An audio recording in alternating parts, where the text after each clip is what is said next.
ዋሊያው ከንስሮቹ ተፋጧል።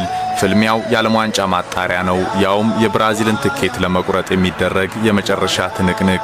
ኢትዮጵያ ከናይጄሪያ፣ ሰውነት ቢሻው ከስቴፈን ኬሺ፣ አዲስ አበባ ስቴዲየም የጎል ላይን ቴክኖሎጂን የናፈቀበት ክስተት፣ የሳላዲን ሰይድ መስመር ያለፈች ጎል በካሜሩናዊ ዳኛ በዝምታ ስትታለፍ፣ የማይረሳው ጨዋታ በትሪቡን ትዝታ። አስራት መገርሳ አስራት ኳሱን ለማረጋጋት ግቡ እያለ ይገኛል። አበባ ቡጣቆ ኳስ ይዟል። አበባው ወደ ጎል ለሳላዲን ሰላ ጎል ሰላ ወይኔ ዳኛውን ገባም ብሏል። መስመር ያለፈ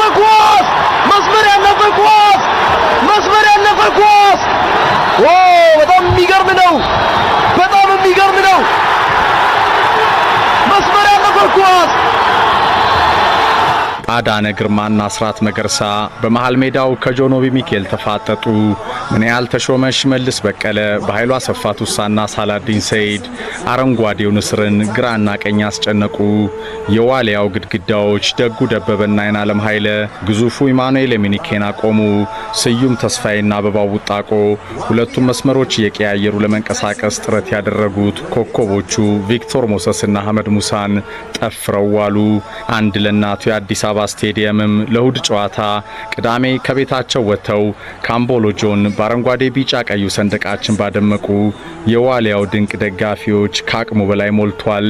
ታሪክ ቀያሪው ትውልድ ካይረሴ የውጤት ኦርኬስትራ መሪው አሰልጣኝ ሰውነት ቢሻው ጋር ወደ ብራዚል 2014 የዓለም ዋንጫ ሊያቀና 180 ደቂቃዎች ብቻ ይቀራሉ። አድማጮች፣ ይህ በኢትዮጵያ እግር ኳስ ታሪክ በዓለም ዋንጫ ማጣሪያ መድረክ ያልታየ ወደፊትም መታየቱ የሚያጠራጥር የዋሊያው ድንቅ ታሪክ ነው። ሳላዲን ሰይድ ቢግ ሳላ፣ ያቺ መስመር ያለፈች ኳስ፣ የአዲስ አበባ ስቴዲየም ቫርን የናፈቀበት ክስተት።